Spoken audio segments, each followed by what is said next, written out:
Angina estable e isquemia silente. Generalidades.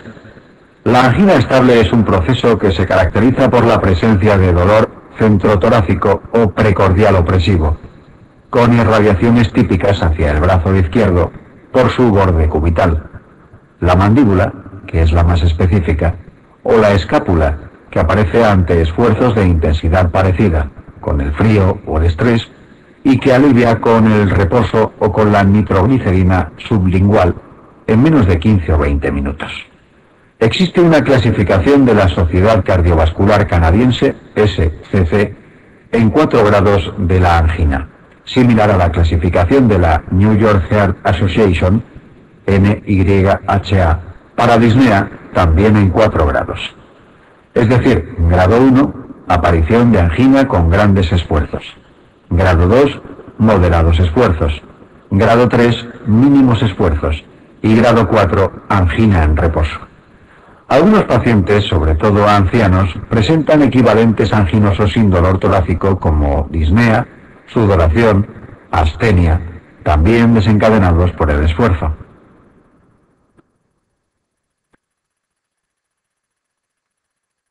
La exploración física del paciente con angina estable suele ser normal. Es frecuente la existencia del cuarto ruido, dado que la isquemia provoca fallo diastólico y por tanto disminución en la distensibilidad ventricular. Y el electrocardiograma suele ser normal fuera de las crisis. La isquemia silente cursa con todas las alteraciones fisiopatológicas propias de la angina estable, pero sin que el paciente sufra opresión o dolor torácico y conlleva peor pronóstico. En ambos cuadros, angor estable e isquemia silente, la ausencia de síntomas en reposo obliga a realizar alguna prueba para detectar la isquemia inducida por el ejercicio físico o el estrés farmacológico.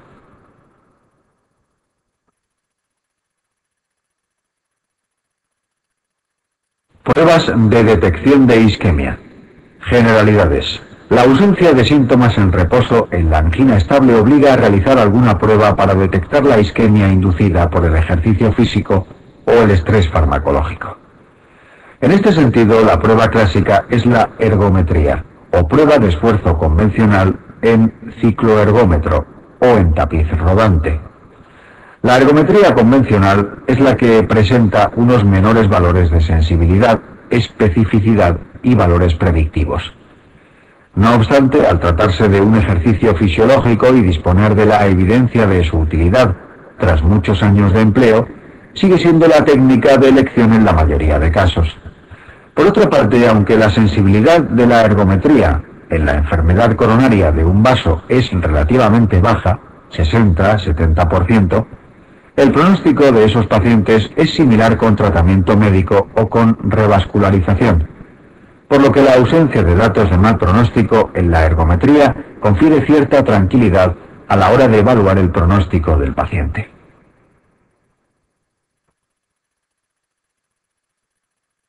Cuando el electrocardiograma basal presenta alteraciones que hacen imposible de interpretar de forma fiable la presencia de cambios inducidos por la isquemia, se precisa del apoyo de alguna técnica de imagen, gammagrafía, PET, ECO o RM, para poder detectarla.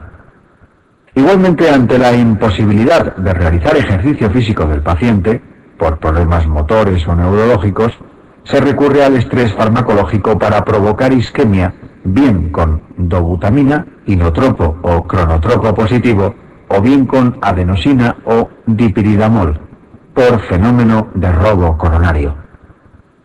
Todas estas pruebas aportan, además del diagnóstico, información pronóstica del paciente.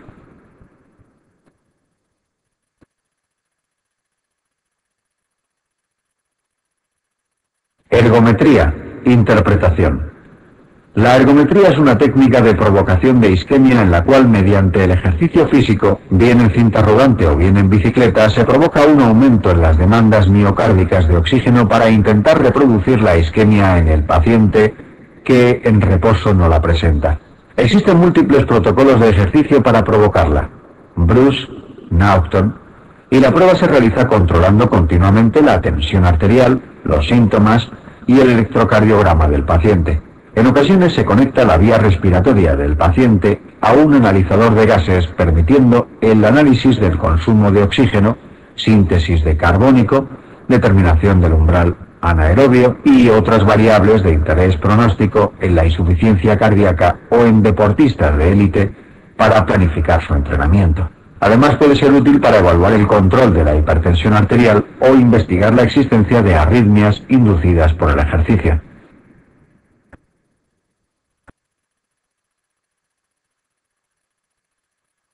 Desde el punto de vista de la isquemia, se considera que una ergometría es positiva clínicamente cuando se reproduce la angina y se considera que es positiva eléctricamente si aparece ascenso o descenso horizontal o descendente del segmento ST de al menos 1 milímetro medido a 60-80 milisegundos del punto J.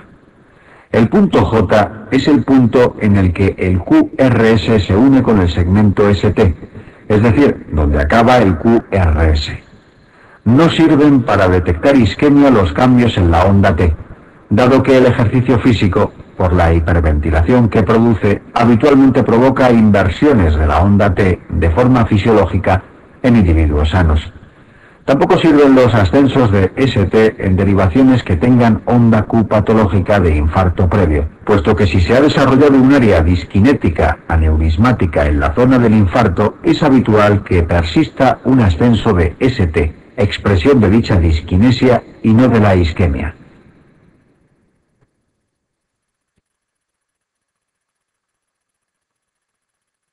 Ergometría, pronóstico y contraindicaciones. Existen datos en la ergometría que evidencian que el paciente tiene un riesgo importante de desarrollar eventos coronarios agudos graves a corto plazo, es decir, alto riesgo. Esos datos son la presencia de dolor o cambios en el ST en menos de 6 minutos de protocolo de Bruce, o con menos de 6 METS, equivalentes metabólicos, de trabajo. La persistencia de los síntomas o de las alteraciones del ST durante al menos 6 minutos de la recuperación. También tiene mal pronóstico el ascenso de ST, peor que el descenso de ST, por ser expresión de isquemia transmural grave. Igualmente, la isquemia extensa, que afecta a muchas derivaciones, la aparición de hipotensión o insuficiencia cardíaca, de una taquicardia ventricular o de muerte súbita durante la prueba ensombrece el pronóstico. Por motivos de seguridad para el paciente hay que esperar 48 horas o 4 o 5 días antes de hacer la ergometría tras un síndrome coronario agudo, sin o con ascenso del ST respectivamente. Las enfermedades graves, cualquiera, lógicamente también contraindican la realización de la prueba, igual que la estenosis aórtica severa sintomática, dado que en esta circunstancia, al estar muy disminuido el volumen de sangre que sale desde el ventrículo izquierdo hacia la aorta, el ejercicio físico, que aumentará las demandas de sangre de todo el organismo, va a producir isquemia en un miocardio, que ya de por sí suele estar hipertrófico por la obstrucción a la salida, con riesgo de muerte súbita durante la prueba.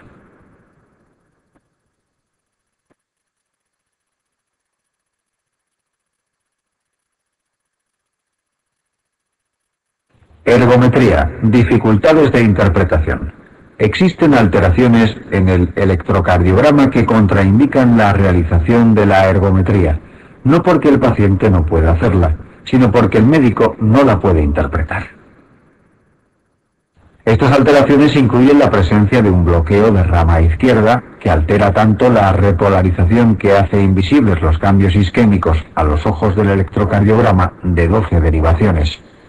La presencia de un marcapasos, puesto que estos dispositivos estimulan el ápex del ventrículo derecho, generando un electrocardiograma similar al del bloqueo de rama izquierda. Igualmente hace al ECG insensible a la isquemia. La digoxina, cuyo uso en dosis terapéuticas produce un efecto denominado cubeta o cazoleta digitálica, consistente en un descenso del segmento ST, que hace imposible valorar nuevos cambios sobre estas alteraciones de forma consistente. La presencia de hipertrofia ventricular izquierda, que también suele producir alteraciones secundarias en la repolarización consistentes en un descenso en el segmento ST e inversión de la onda T. los síndromes de preexcitación, como el Wolff, Parkinson, White, en los que la alteración en la despolarización se acompaña de alteraciones en la repolarización, descenso del ST, ondas T negativas.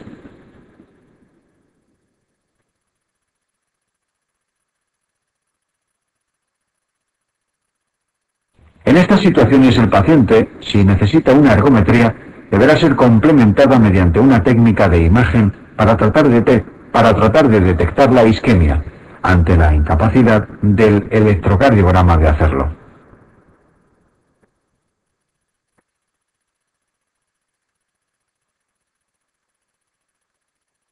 ECO o RM de estrés.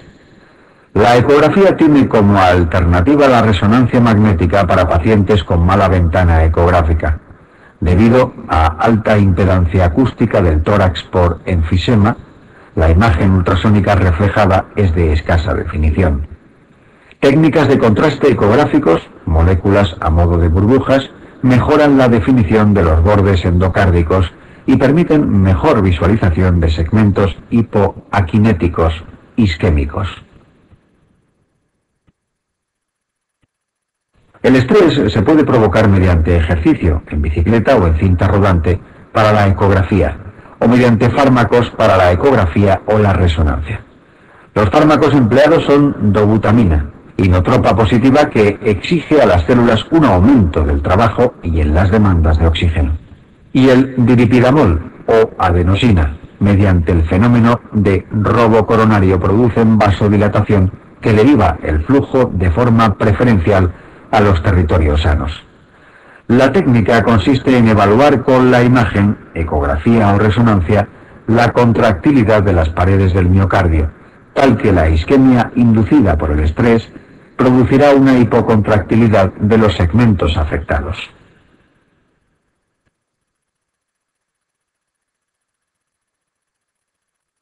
Además, permiten detectar viabilidad con dosis bajas de dobutamina. Un segmento aquinético viable empezará a contraerse. Si aumentamos la dosis, producimos isquemia por agotar la reserva celular de ATP y dejarán de contraerse. Respuesta bifásica. Si el segmento aquinético no mejora con dobutamina, excluye la existencia de viabilidad. Tienen influencia en el pronóstico. A mayor número de segmentos afectados y a menor sea el nivel de ejercicio o de estrés farmacológico con el que aparece isquemia, peor será el pronóstico.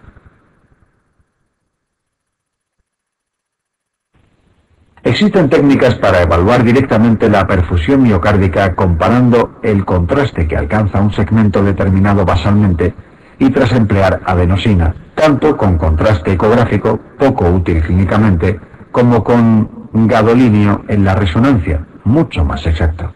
El realce tardía del gadolinio identifica zonas con cicatrices miocárdicas.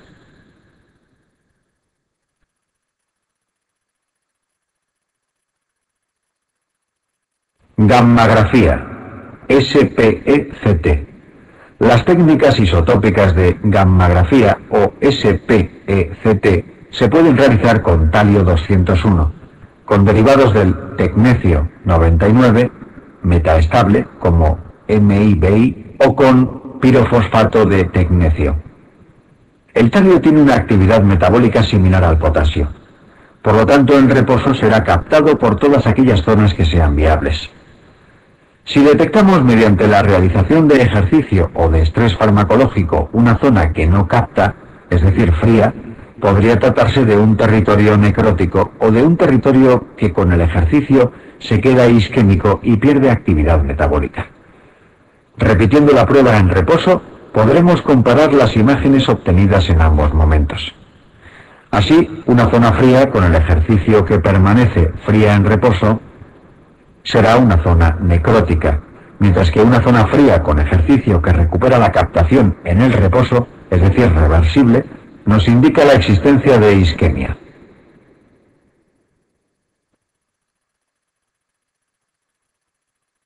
El tecnecio se interpreta igual que el talio, aunque es algo inferior en cuanto a su capacidad de detectar viabilidad, es algo superior en su capacidad de detectar isquemia, dado que al tener mayor energía el fotón emitido, va a permitir la obtención de imágenes de mayor resolución, que si se sincronizan con el latido cardíaco mediante técnicas de gating, permiten evaluar la contractilidad regional cardíaca con mayor exactitud que el talio. El tecnecio pirofosfato en la actualidad ha caído en desuso, puesto que existen técnicas como la determinación de troponinas o la resonancia para detectar infartos recientes, pero conviene recordar que los territorios que hayan sufrido un infarto en los 2 a 5 últimos días van a captar el pirofosfato de tecnecio. Todas estas técnicas gammagráficas, tanto de talio como de tecnecio, van a tener también influencia pronóstica, puesto que cuanto mayor sea el número de segmentos y mayor sea el grado de isquemia, peor será el pronóstico.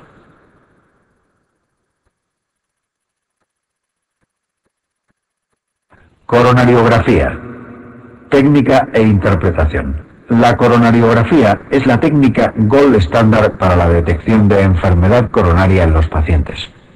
La técnica se realiza con anestesia local mediante un abordaje a través de una arteria sistémica, bien femoral o bien radial, progresando un catéter hasta el ostium de la arteria coronaria correspondiente, inyectando un contraste radioopaco y realizando diversas proyecciones radiológicas para examinar la luz de dicho vaso. Se considera que una obstrucción coronaria es significativa si ocluye más del 70% de la luz, 50% para el tronco coronario, y se dice que es severa si ocluye más del 90% de la luz. En casos de lesiones severas, la detección de la obstrucción responsable de la isquemia es sencilla. Sin embargo, en ocasiones aparecen lesiones en el límite de la severidad, en cuyo caso tenemos problemas para determinar si esa lesión es o no la responsable de la isquemia del paciente. En estos casos se podrían utilizar técnicas como el IVUS, ecografía intracoronaria, para calcular el área minimal luminal, que si está por debajo de 4 milímetros cuadrados, sugiere que ese punto es hemodinámicamente significativo, aunque la obstrucción no supere el 70%. O bien la técnica de la guía de presión, en la cual se progresa una guía a través de la lesión, y tras la infusión de adenosina intracoronaria se registra la caída de presión en la zona tras la lesión, calculándose así un parámetro denominado reserva fraccional de flujo, que si se encuentra por debajo de 0,74 también sugiere severidad hemodinámica de la lesión, aunque angiográficamente no supere el 70%.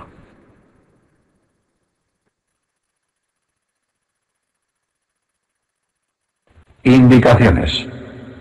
La coronariografía estará indicada en cualquier paciente que presente enfermedad coronaria que no sea bien controlada mediante el empleo de fármacos antianginosos y presente alto riesgo en las pruebas de detección de isquemia. Igualmente, los profesionales de riesgo con síntomas compatibles son subsidiarios de realizarse una coronariografía dada la importancia que tiene el riesgo de muerte súbita en estos pacientes, como podría ser un piloto de avión.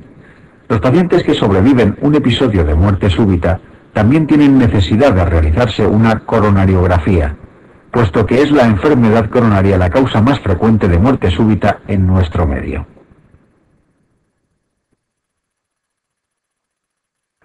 También será necesario realizar la prueba en los pacientes que vayan a ser sometidos a una cirugía de recambio valvular, puesto que la intervención valvular obligará a la conexión a la máquina de circulación extracorpórea, y si el paciente tiene enfermedad coronaria significativa es prácticamente seguro el desarrollo de un infarto perioperatorio.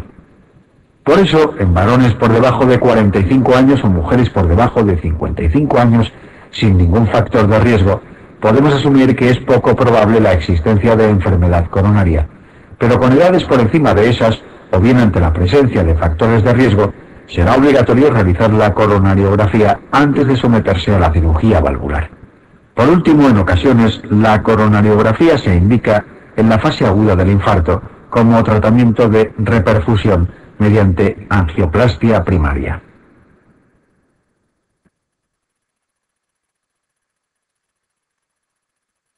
Indicaciones de angioplastia primaria.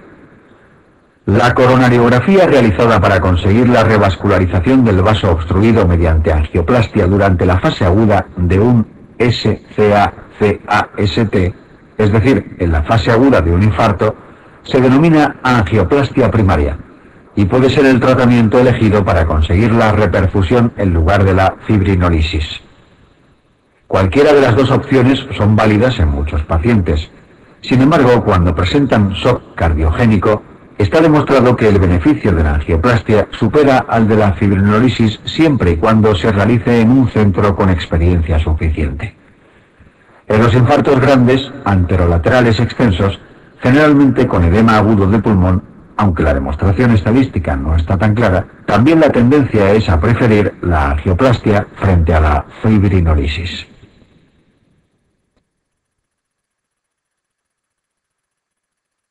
Otra opción es la angioplastia de rescate, que se realiza unas horas tras el fibrinolítico en los casos en los que el fármaco no sea capaz de conseguir la reperfusión, y por tanto la desaparición del dolor y de las alteraciones en el ST.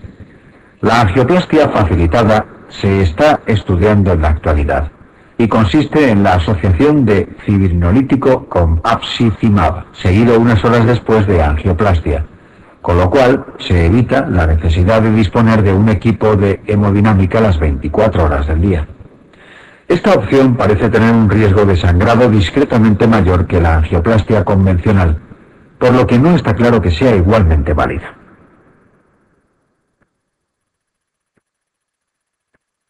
La angina post-infarto obliga a la realización de una coronariografía en todos los pacientes que, habiendo sido sometidos a reperfusión con fibrinólisis eficaz, sufren una reaparición del dolor en los días siguientes. La presencia de isquemia residual tras el infarto, o bien de complicaciones mecánicas que precisen cirugía, también obligará a realizar una coronariografía.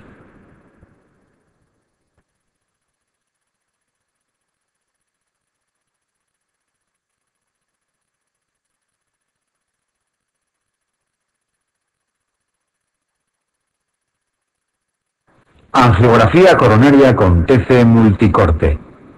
En la actualidad los sistemas de tomografía computadorizada, TC, con multidetectores o multicorte, permiten la obtención de imágenes de una resolución inferior al milímetro con un tiempo de adquisición muy corto, lo que ha permitido diseñar sistemas de gating para sincronizar la adquisición con el ECG, de forma que obtenga las imágenes siempre en el mismo momento del ciclo cardíaco, permitiendo la realización de verdaderas angiografías coronarias con contraste intravenoso de forma no invasiva.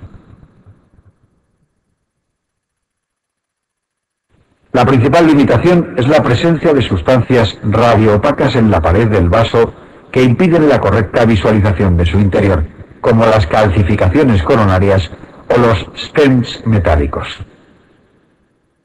Otra utilidad del TC es la determinación de la puntuación de calcio o calcium score, que no precisa contraste y evalúa la cantidad de calcio que presenta un paciente en su árbol coronario. Si es cero, prácticamente se excluye la presencia de aterosclerosis coronaria significativa, y cuanto más alto, más carga aterosclerótica.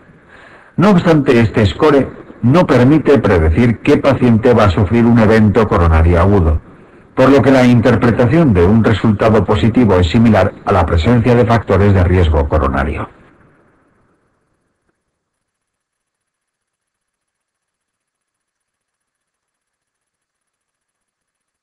Criterios de mal pronóstico.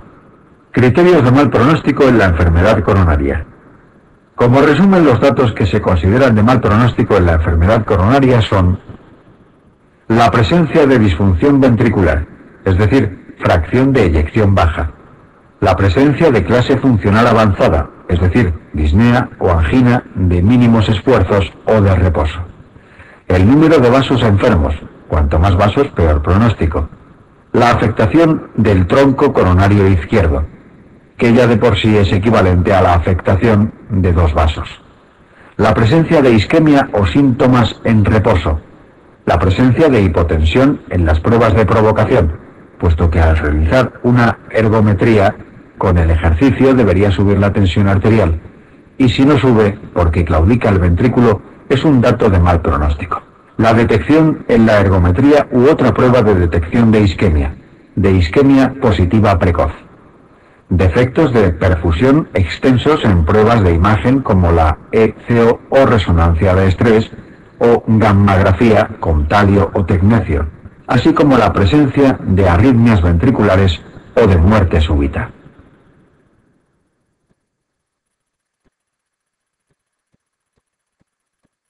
Revascularización coronaria. Indicaciones de revascularización en la enfermedad coronaria. La indicación de revascularización en los pacientes con enfermedad coronaria vendrá dada por la presencia de cualquiera de los factores de mal pronóstico que acabamos de revisar. Es necesaria la presencia de tejido viable para que merezca la pena someter al paciente al riesgo que supone la revascularización, tal que si el territorio aquinético está necrótico no tiene ningún sentido revascularizarlo. Existen dos técnicas de revascularización: la angioplastia coronaria transluminal percutánea, ACTP, y la cirugía de derivación aortocoronaria o bypass.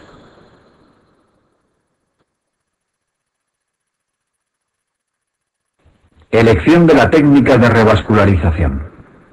Aquí se recogen en qué pacientes es de elección una u otra técnica, si bien estas diferencias están sometidas siempre al juicio clínico cuidadoso del médico tratante, pues en la actualidad se trata más de técnicas complementarias que de técnicas excluyentes. Así, los pacientes que presenten enfermedad de 1 o 2 vasos, algunos con 3 vasos, y los que presenten enfermedad en los puentes de bypass previos, recibirán como primera elección una angioplastia. Mientras que los pacientes que tengan enfermedad del tronco principal izquierdo o bien lesiones en zonas inaccesibles a la angioplastia por estar en curvas o zonas complejas, los pacientes con enfermedades de 3 vasos y disfunción ventricular asociada y los diabéticos probablemente se beneficien más del tratamiento quirúrgico que del tratamiento con angioplastia.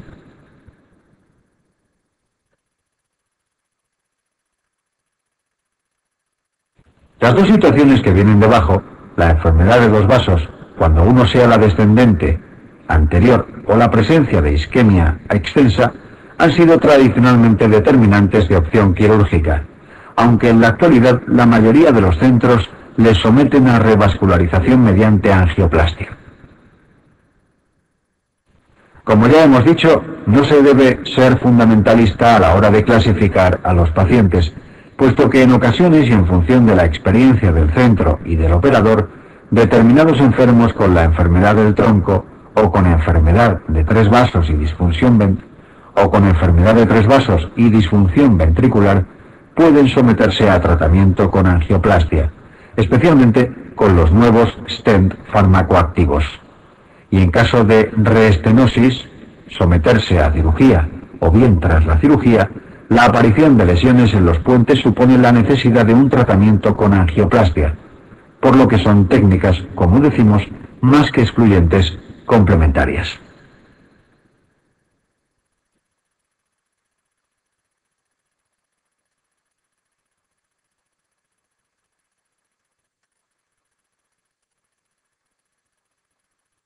ACTP, técnica y acceso vascular.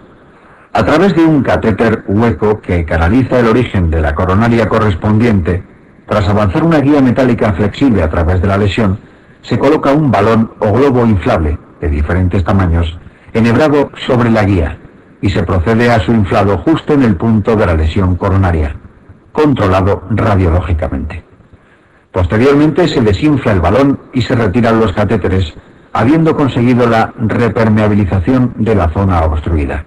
En ocasiones el balón lleva incorporado por su exterior un stent prótesis autoexpandible para que quede ubicado definitivamente en la zona de la obstrucción y disminuir así el riesgo de reestenosis. La mortalidad general asociada a la prueba ronda el 1%.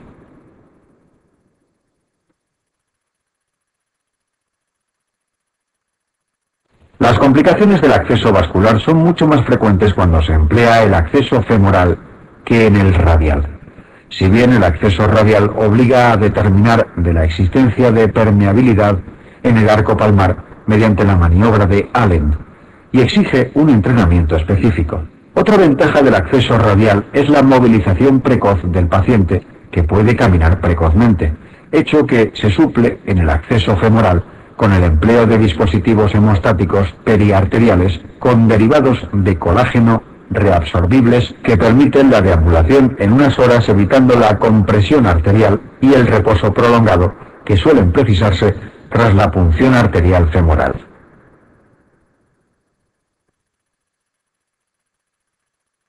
Los principales problemas del acceso radial son su mayor dificultad técnica y la frecuente aparición de vasospasmo doloroso en la arteria radial, que trata de minimizarse con el empleo de vasodilatadores locales como nitroglicerina y verapamil. Las principales complicaciones vasculares son la formación de hematomas o pseudoaneurismas, que excepcionalmente pueden precisar reparación quirúrgica.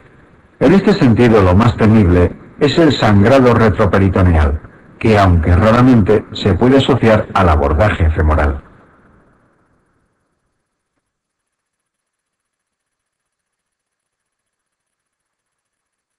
ACTP, trombosis y reestenosis.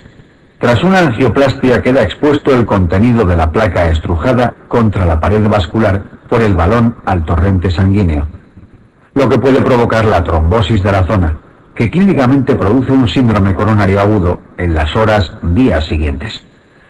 Para prevenirla se emplea durante el procedimiento heparina a altas dosis, así como la aspirina que el paciente tomará de por vida. Si sobre la zona angioplastiada se coloca un stent, habrá que asociar a la aspirina el clopidogrel, al menos durante un mes, pues el stent dificulta la reendotelización de la zona y prolonga en el tiempo el riesgo de trombosis subaguda. Cuando se emplean stent liberadores de fármacos, se dificultan aún más la reendotelización y se asocian aspirina y clopidogrel durante varios meses.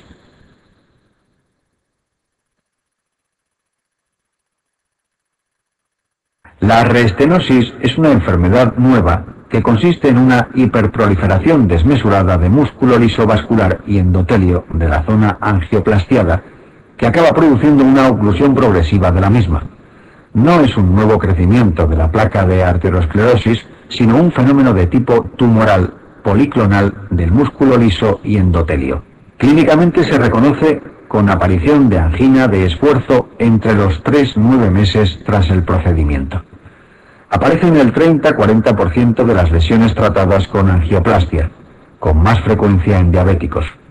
Solo han demostrado disminuir su incidencia el empleo de stent o de braquiterapia intracoronaria, técnica engorrosa en desuso en la actualidad.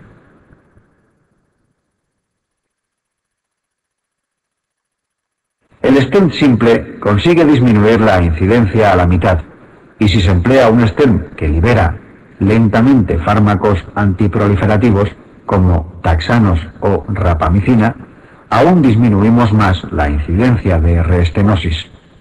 En la actualidad, con estos stent farmacoactivos, el riesgo de reestenosis es suficientemente pequeño para que muchos pacientes, antes candidatos a cirugía, se puedan beneficiar de un tratamiento con angioplastia, con la ventaja de morbilidad que ello conlleva.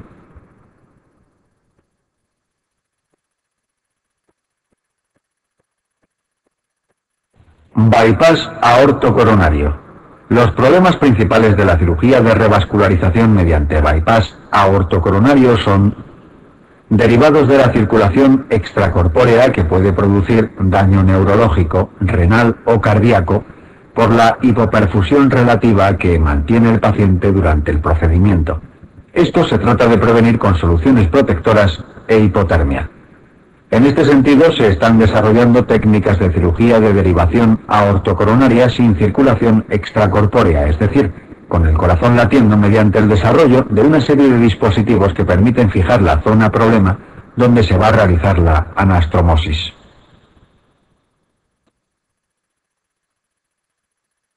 Otras complicaciones son derivadas de la esternotomía, puesto que se acompaña de importante dolor, que facilita la atelectasia pulmonar, incluso a veces neumonía secundaria. Para prevenir esto se tienden a desarrollar técnicas de cirugía mediante toracotomías mínimamente invasivas, evitando la esternotomía media.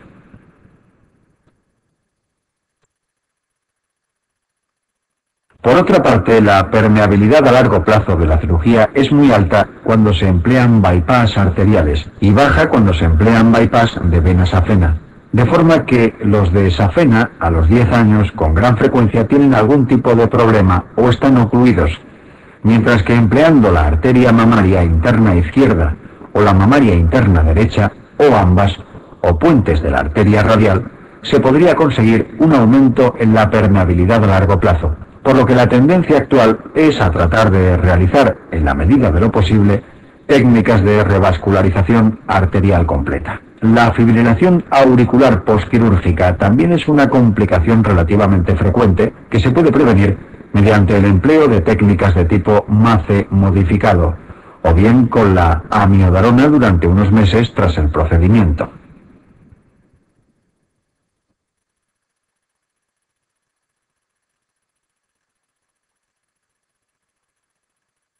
Síndrome coronario agudo sin ascenso del ST, SCA-SAST. Angina inestable. El síndrome coronario agudo se clasifica en la actualidad según exista o no ascenso del segmento ST en el ECG. Los que no lo presentan, SCA-SAST, incluyen un heterogéneo grupo de enfermos, pues algunos desarrollarán infarto subendocárdico, otros microinfarto y otros son verdaderas anginas inestables. La definición clásica de angina inestable engloba la angina de reciente comienzo, últimas semanas, la angina progresiva o acelerada, aparece cada vez con un menor nivel de esfuerzo, la angina en reposo o prolongada, dura más de 15-20 minutos, la angina que aparece los días posteriores a un infarto o la angina de Prinzmetal, angina vasoespástica, que se produce por vasoconstricción intensa de la arteria coronaria y no por una oclusión trombótica de la misma. Esta angina vasoespástica se trata con vasodilatadores como calcioantagonistas o nitratos y no betabloqueantes.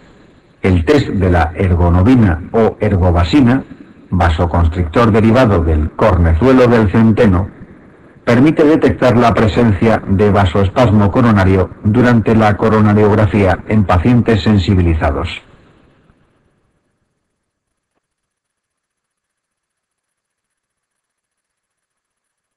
Datos de mal pronóstico.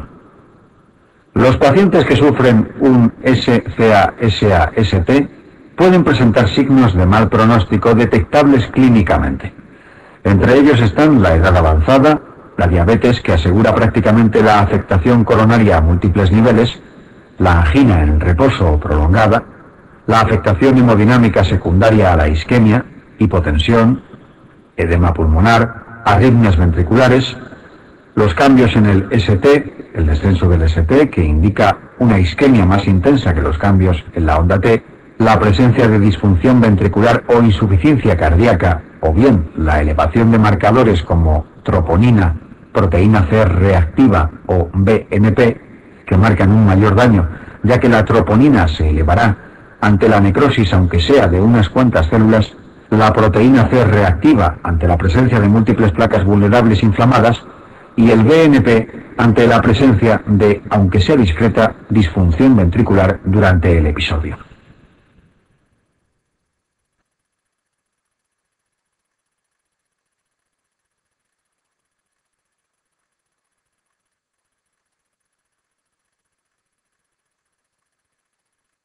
Tratamiento. El SCA-SAST precisa de evaluar el riesgo, puesto que si es bajo, podría ser manejado de forma ambulatoria. Si es medio, precisa ingreso convencional. Y si es elevado, precisaría un ingreso en unidad de cuidados intensivos. El tratamiento incluye la monitorización por si aparecen arritmias ventriculares malignas y desfibrilar de forma precoz el oxígeno mientras que exista desaturación o isquemia, el reposo en cama, la antiagregación, que en general se realiza con aspirina o clopidogrel, en caso de alergia o intolerancia. Si bien el estudio CURE demostró que la asociación de ambos fármacos durante al menos 9 meses tras un SCA-SAST mejora el pronóstico frente al tratamiento con aspirina aislada.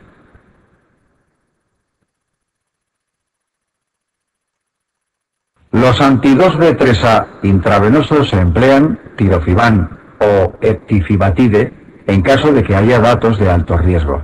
La anticoagulación es siempre obligatoria, bien con heparina no fraccionada o bien con heparina de bajo peso molecular, específicamente enoxaparina. Y los fármacos antiaginosos, siendo de elección los betabloqueantes, a los que se suelen añadir nitratos. Puntualmente suele ser necesario asociar calcio antagonistas. Si bien hay que ser muy precavido, puesto que verapamil y diltiazem son inotropos negativos y pueden desencadenar insuficiencia cardíaca. No deben emplearse salvo en el princemetal. Y las dihidropiridinas pueden producir taquicardia refleja, que aumente las demandas miocárdicas de oxígeno y empeore el cuadro. No se debe olvidar tratar los factores de riesgo cardiovascular.